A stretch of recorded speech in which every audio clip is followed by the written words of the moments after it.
given several recommendations on how to proceed with folks who, for some reason or another, are not able to make their payment. Right. I see that you've done quite a bit of research. Yeah. We surveyed all 100 counties on our property tax listserv. Didn't get back a lot of responses, but I have included, some of the highlights of the responses we did get back. And so it would be my recommendation that we make the following changes to our payment agreement, and that would be to revise our payment agreement to include bank account information. It did not have that on there, and we've already taken a step to do that. And to discontinue the practice of sending a reminder for missed payments. That takes up quite a bit of time to do that.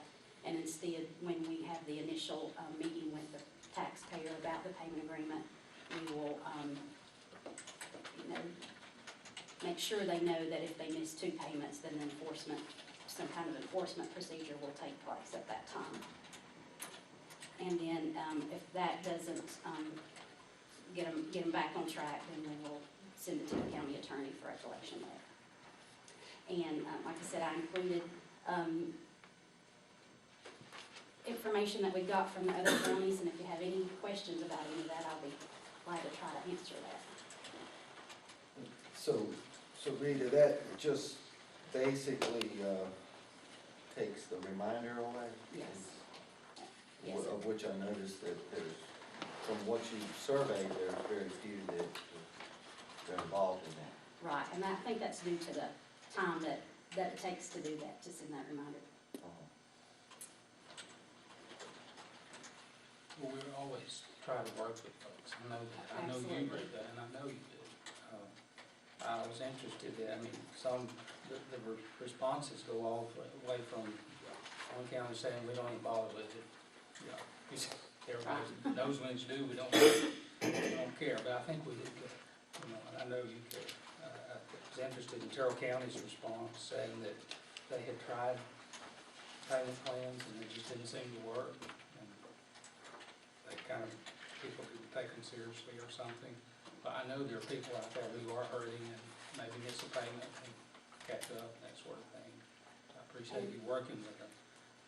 And for those who do take, we have some that don't take it seriously as well, but for those who do, if something comes up and they have a hardship that month, they'll call and let us know what it is, and we'll make a note of that, and then we'll check to see if the next month they've caught it back up. It's a small county, and you know most people, and you know who are really trying, and who are really struggling, and who are just thumbing their nose at us. And I think, and I can only speak for myself, but I've heard this expressed on the board before, that there are folks who just don't pay and wait and wait and wait and don't pay for whatever reason. And,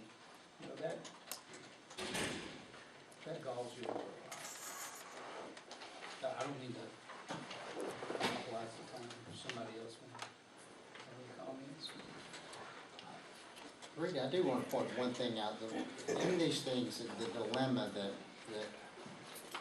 I like the board and the public to know that Rita runs into, and correct me if I'm wrong quite a bit, is whether you have these payment agreements or you're doing some type of enforcement collection, when you start talking about concrete rules, you've had policies in place. It's not like there's no policies in place. The problem is let's say that they missed their second payment, and when you garnish a bank account, what happens to that bank account? It is frozen, and the amount of monies or bill that we had sent to the bank is then forwarded to the tax office. And if there's not enough money in that account, then that account's frozen, and any monies deposited is sent to the tax office. So the dilemma that you run into quite a bit with payment agreements or things of that nature, correct me if I'm wrong, is as soon as they'll run in and try to do the payment at the last minute, and then you're left with a dilemma of do we take the payment or do we take a small amount versus basically collapsing their finances. And that's I'm just trying to let the board know that's something you face quite often. Yeah. And so do you just make a hard, fast rule that you're just going to basically collapse their finances? Or do you take the payment? And those are things that you deal with often, correct? Yes. And so I I just want the board to be aware, those are the types of issues that the tax office deals with. Doesn't mean they don't enforce, doesn't mean they shouldn't follow up with bank account attachments and things of that nature, but it's not uncommon for somebody to come in right at the last minute after you started the procedures to try to make their payment, correct? That's right. Any further comments? I appreciate all this work. This is major hours, I know, and accumulating this information and assimilating it for us. I'm not sure, does this require commissioner's approval?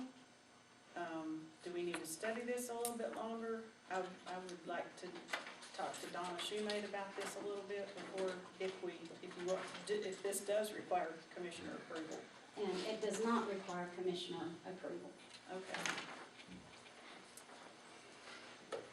Well, I know there's been some concern expressed on the board, and I appreciate you responding to that, and looking at your procedures and trying to fine tune them a little bit. We appreciate it. Let me clarify just a little Okay. bit about what Commissioner Lee's asked. When you order the tax collector every year in July to collect those taxes, you're ordering that tax collector to take any means necessary to collect. And that could be payment agreement, wage, attachments, things like that. So maybe that sort of clarifies what you were asking about. Does payment agreement require commissioner action? It doesn't, because when you sign that order to collect, then that's telling us to take any means necessary to collect. And you do an excellent job, and I appreciate it. I was just concerned about the second statement on this page, revise our payment agreement to include bank account information and the verbiage that 2 consecutively missed payments will deactivate the agreement and enforce collection remedies.